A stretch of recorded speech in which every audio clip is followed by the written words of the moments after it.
नमस्कार दोस्तों, मेरा नाम है बालचंद्र। ब्रह्मांड सिद्ध एस्ट्रो में आप सभी का स्वागत है। आज के इस वीडियो में हम चर्चा करेंगे सितंबर 2020 के लिए मिथुन लगन का संपूर्ण राशिफल। कैसे होंगे ग्रह योग, कैसे होंगे ग्रहों के राशांतर और वो आपके राशि पर किस प्रकार से परिणाम करने वाले हैं, कौन से निर्णय आपको लेने हैं, कौन से निर्णय आपको टालने हैं, सभी के बारे में चर्चा इस वीडियो में हम करने वाले हैं। तो सबसे पहले शुरुआत करेंगे ग्रहों से, जैसे कि रवि ग्रह के बारे में हम चर्चा करेंगे। रवि ग्रह के बारे में अगर देखा जाए तो रवि ग्रह आपके तृतीय भाव में भ्रमण कर रहा है और दिनांक 17 तारीख के बाद, मतलब 17 सितंबर के बाद यह जो रवि है वह आपके चतुर्थ भाव में भ्रमण करेगा। तो पिछले करीबन 15 दिन से आपने देखा होगा कि आप बहुत ज़्यादा अपने काम में एक्टिव हो गए हो। मतलब अगस्त के करीबन 16-17 तारीख के बाद जैसे ही ये जो रवि है आपके तृतीय भाव में आया, उसके बाद आप बहुत ज़्यादा एक्टिव हो गए हो और आपके जो भी काम, पेंटिंग काम है, वो अच्छे तरीके से पूरे होते हुए नज़र आ रहे हैं। हालांकि आपकी जो राशि है वो ज़्यादा हार्ड वर्किंग करने वाली राशि नहीं है, लेकिन आपने देखा होगा एक अलग ही प्रकार की शक्ति या फिर एक अलग ही प्रकार का जोश आप में भरा हुआ नज़र आएगा। और वही जो बात है वो करीबन सितंबर के 16-17 तारीख तक दिखाई देगी। तो जो भी आपके पेंडिंग काम हैं, अगर वो डॉक्यूमेंटेशन के रिलेट करने वाले हो या फिर ट्रैवलिंग से रिलेट करने वाले हैं, वो आप जल्दी से हाथ में ले लो और वो पूरे होते हुए भी नजर आएंगे। जैसे ही ये रवि ग्रह 17 तारीख के बाद आपके चतुर्थ भाव में जाएगा तो घर के जो लोग होंगे उनके साथ भी जो आपका जो मेल जोल है वो काफ़ी अच्छा देखा जाएगा। उसके बाद हम चर्चा करेंगे मंगल ग्रह के बारे में। मंगल ग्रह आपके लाभ भाव में स्वयं के राशि में भ्रमण करेगा और दिनांक 10 तारीख के बाद यह जो मंगल ग्रह है वो वक्री हो जाएगा। ये जो परिस्थिति है वो बहुत ज़्यादा महत्वपूर्ण है, क्योंकि जो मंगल ग्रह है वो आपके लगन के लिए अशुभ ग्रह है, वो आपका षष्ठेश भी है। तो 2-3 बातें हैं उसके ऊपर ध्यान रखना बहुत ज़्यादा आवश्यक है। जहाँ पर आप काम करते हो, नौकरी करते हो या फिर व्यवसाय करते हो, वहाँ पर के जो लोग होंगे वो थोड़ा सा अलग तरीके से आपके साथ बिहेव कर सकते हैं। तो उसके ऊपर थोड़ा सा ध्यान रखना आवश्यक है। और आपकी जो राशि है वो ट्रस्ट वर्दी है, मतलब सामने वाले पर जल्दी से विश्वास रख देती है, जिसकी वजह से उसका खामियाजा भी कभी कभी भुगतना पड़ सकता है। तो उसी प्रकार का कुछ अनुभव आपको आ सकता है। दूसरी ज़्यादा महत्वपूर्ण बात, सेहत के बारे में ध्यान रखना बहुत ज़्यादा आवश्यक होगा, क्योंकि ये जो मंगल ग्रह है वो आपका षष्ठेश भी है और आपके लगन के लिए वो अशुभ ग्रह भी है और वो वक्री है।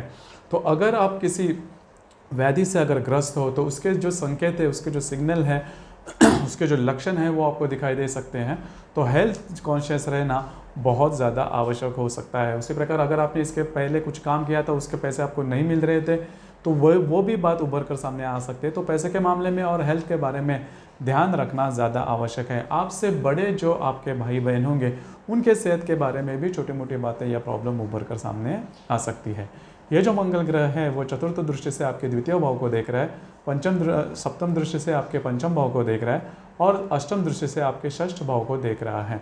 तो अगर आप शेयर मार्केट से डील करते हो तो सोच समझ कर ट्रेडिंग करना, क्योंकि जो मंगल है आपके पंचम भाव को देख रहा है। उसी प्रकार अगर आप किसी के प्रेम में हैं तो भी उसमें कुछ रुकावटें आ सकते हैं या फिर उसमें कुछ मिसअंडरस्टैंडिंग वगैरह हो सकती है, थोड़े बहुत झगड़े वगैरह हो सकते हैं। तो उसके ऊपर ध्यान देना आवश्यक है। चतुर्थ दृष्टि से ये जो मंगल ग्रह है आपके द्वितीय भाव को देख रहा है, तो स्पेंडिंग के ऊपर भी ध्यान रखना ज़्यादा आवश्यक होगा। और आपके राशि का ये वीक पॉइंट है, आपकी जो राशि है स्पेंडिंग थोड़ी ज़्यादा कर लेती है, तो उसके ऊपर थोड़ा सा ध्यान रखना ज़्यादा आवश्यक होगा। इसके बाद हम चर्चा करेंगे बुध ग्रह के बारे में। बुध जो ग्रह है आपके तृतीय भाव में है, दिनांक 3 तारीख के बाद आपके चतुर्थ भाव में स्वयं के राशि में आ जाएगा और 23 तारीख के बाद ये आपके पंचम भाव में आ जाएगा। तो जो बुध का भ्रमण है वो आपके लिए बहुत ज़्यादा महत्वपूर्ण होगा, बहुत ज़्यादा शुभ फलदायी भी होगा। तृतीय भाव में होने के कारण 3 तारीख तक वो तृतीय भाव में होगा और 23 तारीख तक वो चतुर्थ भाव में रहेगा। तो मैंने कहा बहुत बड़ा कालावधि आपके चतुर्थ भाव में स्वयं के राशि में होगा, जो कि आपके लिए बहुत ज़्यादा महत्वपूर्ण बात है और शुभ फलदायी भी है, क्योंकि वो स्वयं के राशि में होगा।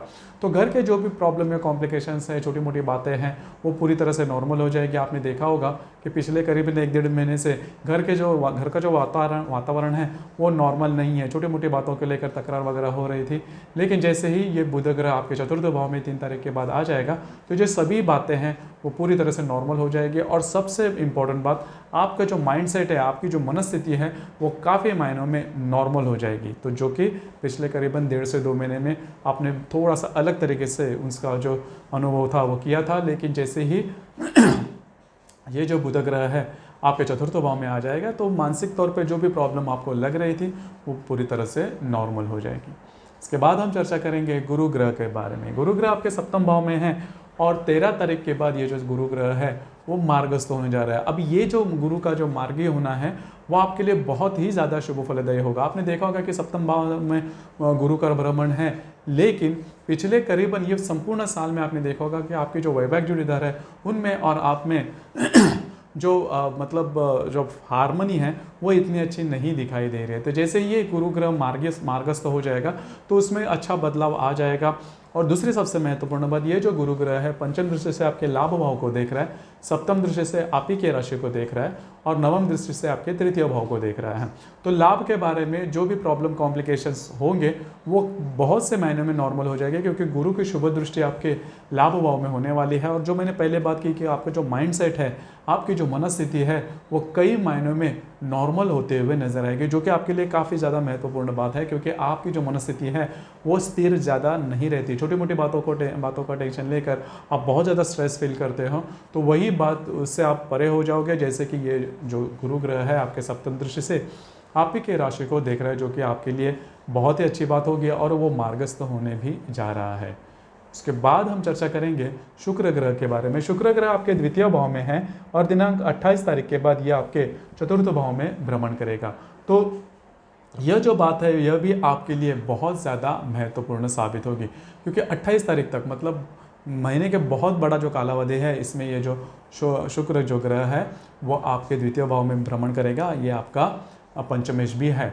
तो अगर आप शेयर मार्केट से डील करते हो तो ये जो संपूर्ण महीना है वो आपके लिए बहुत ही ज़्यादा फायदेमंद साबित होगा। सिर्फ स्पेंडिंग, जैसे मैंने कहा, जैसे हम जब मंगल ग्रह के बारे में बात कर रहे हैं तो स्पेंडिंग के ऊपर थोड़ा सा आपको ध्यान रखना आवश्यक है, लेकिन आपको पैसे की आमदनी जो है वो काफ़ी अच्छी मिलेगी। जैसे कि गुरु ग्रह है वो भी आपके लाभ भाव को देख रहा है, तो इसी वजह से आपको अच्छी इनकम मिल सकती है, अच्छी आमदनी मिल सकती है। अगर आप शेयर मार्केट से डील करते हो तो ये जो शुक्र है आपके लिए बहुत ही ज़्यादा शुभ फलदायी होगा। जो भी आप ट्रेड करोगे उसमें से कुछ अच्छे रिजल्ट्स आपको आ सकते हैं। तो पैसे के मामले में ऐसी कोई बड़ी प्रॉब्लम या कॉम्प्लिकेशंस आपको बिल्कुल भी नहीं आएंगी। इसके बाद हम चर्चा करेंगे शनि ग्रह के बारे में। शनि ग्रह आपके अष्टम भाव में है और 29 तारीख के बाद ये शनि ग्रह मार्गस्थ होने जा रहा है, लेकिन महीने का बहुत बड़ा कालावधि ये शनि ग्रह आपके अष्टम भाव में है और वक्री अवस्था में रहेगा। तो आपको आपके सेहत के बारे में ध्यान रखना बहुत ज़्यादा आवश्यक है। अगर आप किसी व्याधि से ग्रस्त हो तो ऐसी बातें उभर कर सामने आ सकती थी। जो संपूर्ण महीना है, इस संपूर्ण महीने में आप आपके सेहत के ऊपर ध्यान रखना आवश्यक है, क्योंकि जो मंगल ग्रह है वह भी वक्री होने जा रहा है।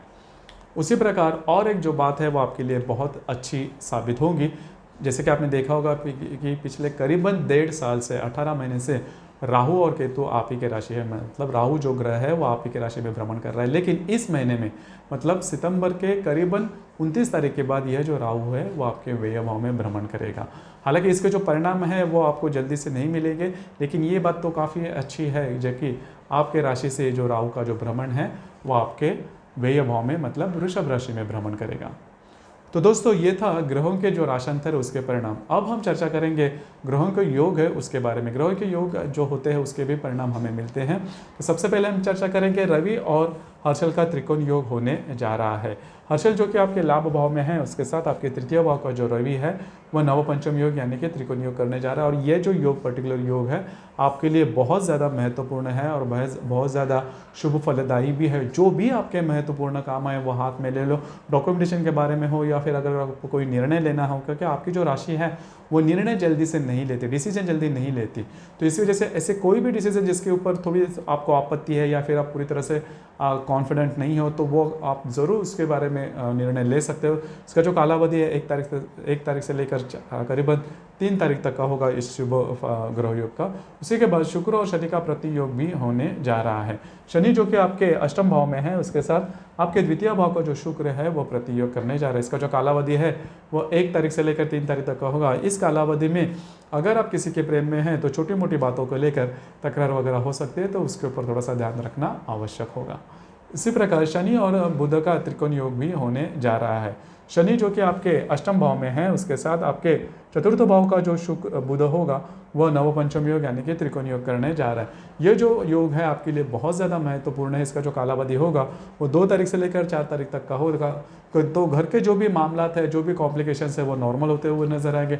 कुछ नए इनकम अपॉर्चुनिटी के बारे में आप सोच सकते हो, आपको कुछ इजी मनी वगैरह मिल सकते हैं, ऐसे पैसे जिसके बारे में आपने सोचा नहीं था, अनएक्सपेक्टेड लाभ जिसे हम बोलते हैं, वो आपको इन दिनों में मिल सकते हैं। उसी प्रकार मंगल और शुक्र का केंद्र योग होने जा रहा है। मंगल जो कि आपके लाभ भाव में है, उसके साथ आपके द्वितीय भाव का जो शुक्र है वो केंद्र योग करने जा रहा है। अभी ये जो केंद्र योग है वो दृष्टि अधिष्ठित केंद्र योग है। इसका जो कालावधि होगा वो 3 तारीख से लेकर करीबन 5-6 तारीख तक का होगा। स्पेंडिंग के ऊपर ध्यान रखना ज़्यादा आवश्यक है, क्योंकि मंगल जो है वो वक्री अवस्था पे शुक्र के साथ दृष्टि अधिष्ठित केंद्र योग करने जा रहा है। उसी प्रकार अगर आप किसी के प्रेम में हैं तो वहाँ पर भी मिसअंडरस्टैंडिंग वगैरह हो सकती है, तो ध्यान रखना बहुत ज़्यादा आवश्यक होगा। उसी प्रकार रवि और गुरु का त्रिकोण योग होने जा रहा है। रवि जो कि आपके तृतीय भाव में है, उसके साथ आपके सप्तम भाव का जो गुरु है वह नव पंचम योग यानी कि त्रिकोण योग करने जा रहा है। इसका जो कालावधि है वो कालावधि 8, 9 और 10 तारीख तक का होगा। यह कालावधि भी आपके लिए बहुत ज़्यादा महत्वपूर्ण है, शुभ फलदायी भी है। जो भी आप काम हाथ में लोगे वो पूरे होते हुए नजर आएंगे। अगर आप किसी काम के बारे में प्रश्न चिन्ह हैं, आपको लगता है कि वो काम नहीं होगा आपसे, या फिर सामने वाला व्यक्ति आपके लिए वो काम करने के लिए तैयार नहीं है, तो ज़रूर ऐसे जो काम है जो कि पेंडिंग, जो कि नहीं हो रहे, जल्दी से हाथ में ले लो, क्योंकि इस कालावधि में वो आपके जो काम है वो पूरे होते हुए नजर आएंगे। उसी प्रकार रवि और नेपच्यून का त्रिकोणीय प्रतियोग होने जा रहा है। रवि जो कि आपके तृतीय भाव में है, उसके साथ आपके जो भाग्य भाव का जो नेपच्यून है वो प्रतियोग करने जा रहा है। इसका जो कालावधि है वो 10, 11 और 12 तारीख तक का होगा। खास करके 11 और 12 तारीख में इसका जो प्रभाव है वो देखा जाएगा। तो इन दिनों में बड़े निर्णय नहीं लेना, कोई बड़े डिसीजन वगैरह नहीं लेना, थोड़े से चूकने की संभावना हो सकती है। और सबसे महत्वपूर्ण बात, ट्रैवलिंग के बारे में अगर आपको कहीं जाना है तो इस कालावधि में ट्रैवलिंग के बारे में सोचना भी नहीं, क्योंकि जिस कारणवश आप ट्रैवलिंग के लिए निकलोगे वो कारण आपका पूरा नहीं हो पाएगा। उसी प्रकार बुध और शनि का केंद्र योग भी होने जा रहा है। शनि जो कि आपके अष्टम भाव में है, उसके साथ आपके पंचम भाव का जो बुध है वो केंद्र योग करने जा रहा है। अभी ये जो केंद्र योग है वो भी दृष्टि अधिष्ठित है। तो इस कालावधि में मतलब 22, 23 और 24 ये जो दिन है इसमें इसका प्रभाव देखा जाएगा। सेहत के बारे में ध्यान रखना ज़्यादा आवश्यक है। अगर आप शेयर मार्केट से डील करते हो तो सोच समझ कर आप ट्रेड करोगे, लेकिन सेहत के बारे में ध्यान रखना बहुत ही ज़्यादा आवश्यक होगा। उसी प्रकार मंगल और शनि का भी केंद्र योग होने जा रहा है। शनि जो कि आपके अष्टम भाव में है, उसके साथ आपके लाभ भाव का जो मंगल है वो केंद्र योग करने जा रहा है। इस कालावधि में भी पैसे के जो भी आपके व्यवहार होंगे उसके ऊपर थोड़ा सा ध्यान रखना, कि कोई बड़े निर्णय वगैरह नहीं लेना, क्योंकि इसका जो कालावधि है वो कालावधि 28, 29 और 30 तारीख तक का होगा। शुक्र और मंगल का नव पंचम योग यानी कि त्रिकोण योग होने जा रहा है। मंगल जो कि आपके लाभ भाव में है, उसके साथ आपके सप्तम भाव का जो शुक्र है वो नव पंचम योग यानी कि त्रिकोण योग करेगा। आपके तृतीय भाव का जो शुक्र है वह नव पंचम योग यानी कि त्रिकोण योग करेगा। ये जो कालावधि है आपके लिए काफ़ी ज़्यादा महत्वपूर्ण साबित होगा। खास करके अगर आप किसी के प्रेम में हैं तो ये जो कालावधि है बहुत ही ज़्यादा शुभ फलदायी होगा। उसी प्रकार अगर आप शेयर मार्केट से डील करते हैं तो भी ये जो दिन है करीबन 28, 29 और 30 तारीख आपके लिए बहुत ही ज़्यादा महत्वपूर्ण होंगे या फिर शुभ फलदायी होंगे। इसमें आप जो भी ट्रेड करोगे उससे आपको फ़ायदा ही मिलेगा। तो दोस्तों ये थे ग्रह योग और उसके मिलने वाले परिणाम। उसी प्रकार हर महीने में अमावस और पूर्णिमा के दिन भी आते हैं, और यह जो 2 दिन होते हैं वो बहुत ज़्यादा महत्वपूर्ण होते हैं, क्योंकि सूर्य और चंद्रमा का जो आकर्षण होता है पृथ्वी के प्रति वो बहुत ज़्यादा पाया जाता है, जिसकी वजह से हमारी जो भावनाएं होती हैं वो तीव्रतम होती है। तो इन दिनों में मतलब अमावस और पूर्णिमा में किसी भी प्रकार के बड़े डिसीजन नहीं लेना, कमिटमेंट नहीं करना, प्रॉमिसेस नहीं करना। अगर आप करते हो तो वो चूकने की संभावना थोड़ी ज़्यादा होती है। तो इसी वजह से यह जो अमावस है या फिर पूर्णिमा है वो 2 तारीख को होने वाली है, और अमावस जो है वो 17 तारीख को होने वाली है। तो 2 और 17 तारीख के दरमियान या फिर 2 और 17 तारीख के ये जो 2 दिन हैं इसमें किसी भी प्रकार के बड़े निर्णय बिल्कुल भी नहीं लेना। तो दोस्तों ये था मिथुन राशि का सितंबर 2020 का संपूर्ण राशिफल। आपको ये राशिफल कैसे लगा, आपने किस तरह से अनुभव किया, इसके बारे में नीचे कमेंट बॉक्स में ज़रूर कमेंट करना।